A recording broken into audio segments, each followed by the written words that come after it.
Hello, my YouTube people. I thought I would make this video just to further introduce myself to the YouTube world by giving you a little bit of lizzlefly history.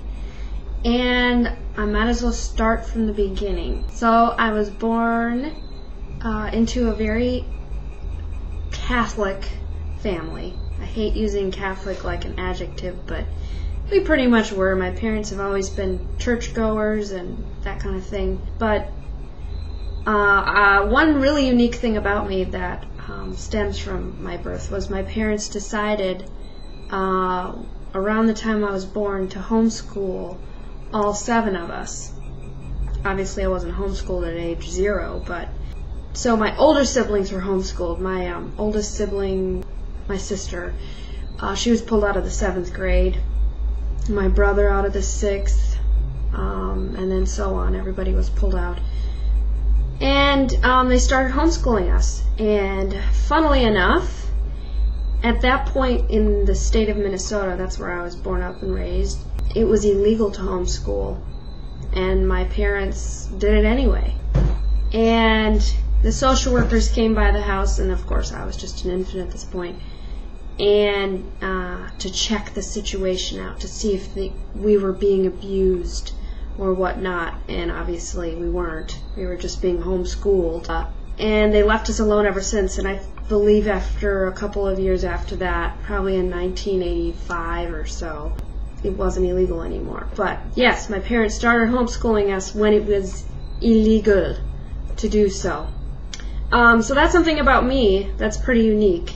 Is I was homeschooled from the age of, kindergarten all the way through high school. I graduated, obviously, at age 18. It was a love-hate relationship with homeschooling. Pretty much more hate than anything. I did like it when I was little, just because it gave me more freedom to play. But as I got older, I had a little bit more angst and just, I want to be around my friends and all this stuff. And also then, and maybe it was the area, homeschooling, it was very isolated. There wasn't a lot of people that were homeschooled at all. So the people that we were acquainted with, my parents tried to group us with other people, like in 4-H and all this stuff. They weren't like us. They'd wear really long skirts to, they knitted and, went to weird bazaars, and it was just very odd and hard to get to know people.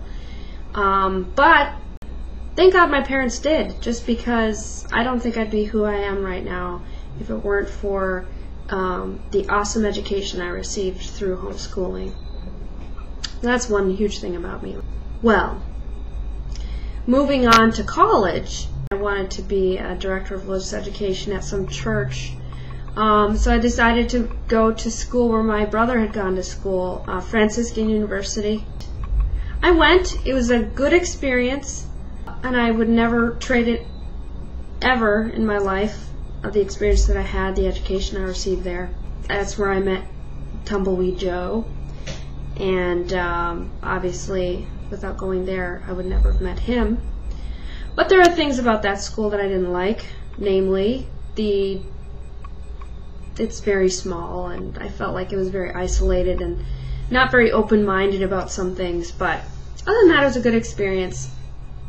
Something else about me, when I was 19, I was diagnosed with Crohn's disease, and I don't know if you know much about it, but it acts a lot like ulcerative colitis, only it is a genetic disposition. It's not like what you eat really triggers it. It's something that starts with you inside your body that makes these ulcers.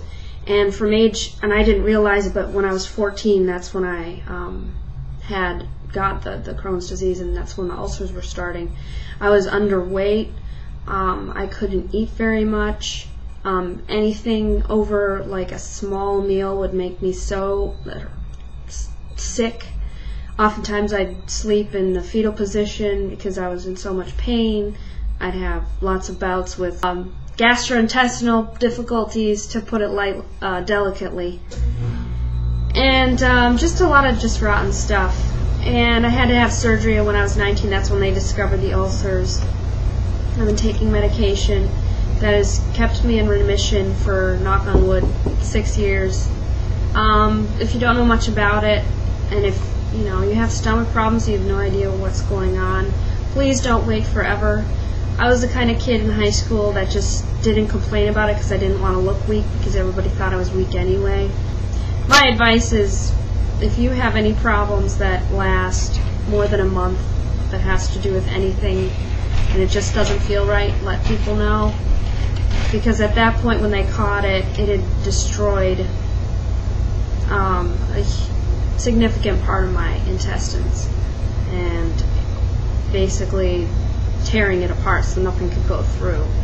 And I would suggest that never happened to anybody. Yeah, so that's one thing to know about me. Music.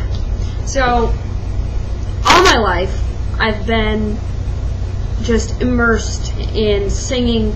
I learned piano for over 10 years in elementary through high school, flute. My sister has a band, and it's her and her husband and their drummer, Dan, and they're awesome. If you think my voice is, pretty, be amazed at hers. She has such amazing range. Anyway, music. It just runs in the family. My dad has always been in either a band or a choir all his life, and my mom doesn't say that she's much of a musician, but she's a beautiful voice. And we just always sang. And I hope, someday when I have a kid or children or whatever God blesses us with, we'll pass down that gift. And also, Tumbleweed Joe is gifted in music too, but he's too shy to sing for YouTube. But he has a very nice voice. Anyway, so music is a huge part of my life and always will be. So I got my degree in college in theology, Catholic theology. I dabbled with it after, seeing if it's something that I liked, and I just couldn't do it. I can't stand large groups of kids, let alone kids that don't even want to be there at all, who are irreligious. I'm more like the person that, hey, why are you sending your kids to go to get sacraments? If you don't even go to church, just don't go. Don't send your kids to get the sacraments like there's some kind of milestone in your children's life, or just to please grandma because grandma's really religious, and if her grandchildren didn't receive the sacraments, something terrible would happen. Screw her. If you don't want to send your kids to bloody... Anyway, don't get me on a rant about this, because I really dislike people that do that. So then I went into helping people that have developmental disabilities, and I liked it. It was good. My sister, one of my sisters has a developmental disability, and my heart just goes out to all those. I have a love for that population, and so I enjoyed it. It was nice. I guess the company kind of wasn't exactly my fit, but it was good nonetheless. And then my third job, which is now working with the elderly. I am an activities professional for an assisted living facility, and it is awesome. This is my niche. I love this population so much, and working for them. I do activities. I help redirect them if they have behaviors, because I work with people that have dementia, Alzheimer's, or whatever form that it comes. I just love my job so much. I could not stress that anymore. I do all kinds of things, arts and crafts. I do music programs with them. I do simple things like setting the table or sanding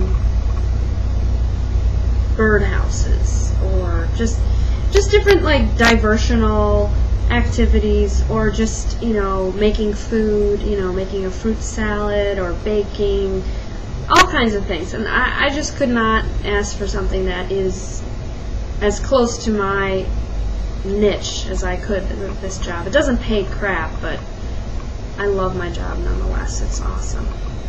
So that's me, and you all know that I'm a dog lover, and Sunshine is my little cutie, and I've had her for 3 years now. But she's really shy because she only loves me. We've gone through a lot together. So that's me. I hope you've learned a little bit about who I am and all that jazz, and I'm hoping that I can share more about myself to you, and in music, in my love of animals, in my love of the elderly, and more education in regards to Alzheimer's disease or the developmental disability population. And also, I'd love it if anybody had any questions about Crohn's disease and where it stems from and all that stuff. If you could ask questions or help me answer some questions, that would be really great. Alright, well, that's the end of my video, so I'm going to click stop recording.